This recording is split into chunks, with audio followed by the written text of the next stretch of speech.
Haleluya, haleluya, haleluya, haleluya, haleluya, haleluya. Barang siapa mengasihi aku, ia akan menaati sabdaku. Bapa-Ku akan mengasihi dia, dan kami akan datang kepadanya.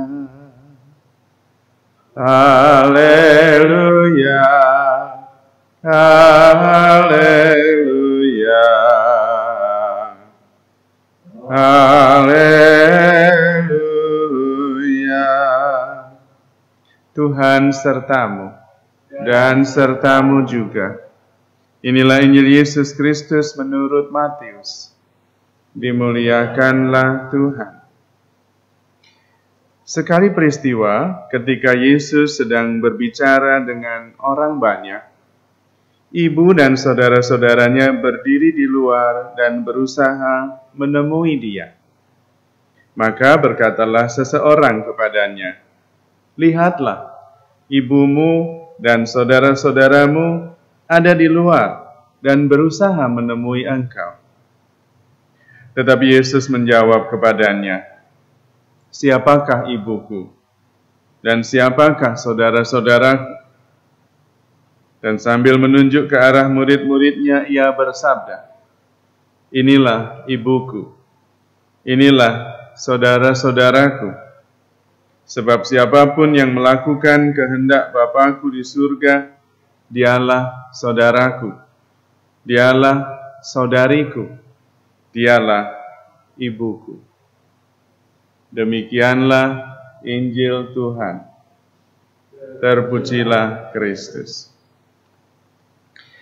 Saudara-saudari terkasih, Injil hari ini sangat indah karena Tuhan Yesus memanfaatkan kesempatan itu untuk sekaligus menyatakan rahasianya.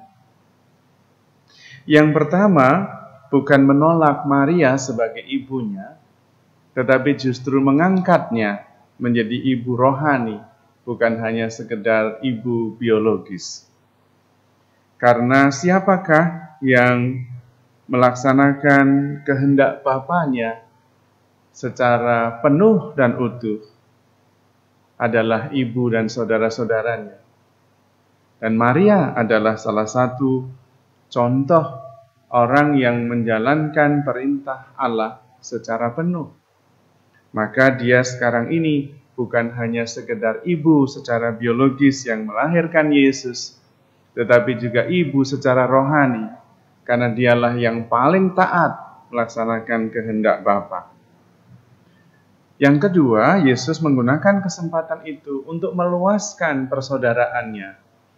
Persaudaraan tidak hanya berdasarkan pada relasi, hubungan darah secara biologis, tetapi berdasarkan relasi dalam melaksanakan kehendak Bapa. Siapa saja yang melaksanakan kehendak Bapa adalah saudara Yesus. Karena Yesus menyatakan identitas dirinya sebagai anak, yaitu berarti ia yang melaksanakan kehendak Bapa. Makananku adalah melaksanakan kehendak Bapa. Dan itulah keputraan, itulah anak. Siapa saja yang menjalankan kehendak Bapa dengan setia, pasti menjadi saudara Yesus. Karena dia sama dengan Yesus. Maka penting sekali bahwa kita membangun relasi dengan Allah Bapa melalui Yesus dan setia melaksanakannya, supaya kita menjadi saudara.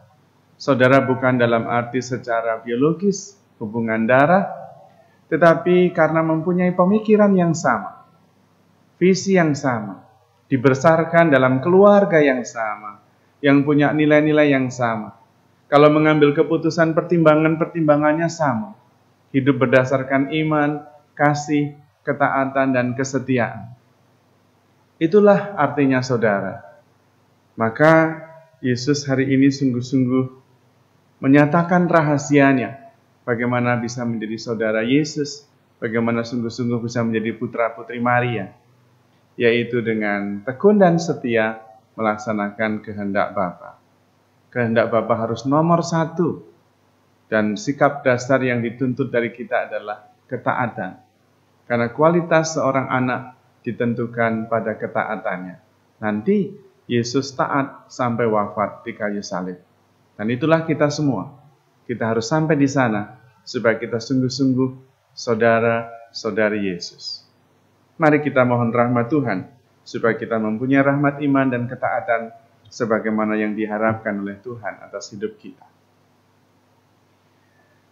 Allah Bapa Maha Kudus, kami bersyukur atas rahmat iman yang Kau anugerahkan kepada kami, sehingga kami terbuka untuk mendengarkan firman-Mu. Berilah kami rahmat ketaatan, agar kami seperti Engkau, ya Yesus, dapat taat setia melaksanakan kehendak-Mu. Dan dengan demikian memperoleh keselamatan bagi diri kami sendiri dan bagi semua orang yang kami doakan. Sebab Engkau-lah Tuhan dan pengantara kami. Amin.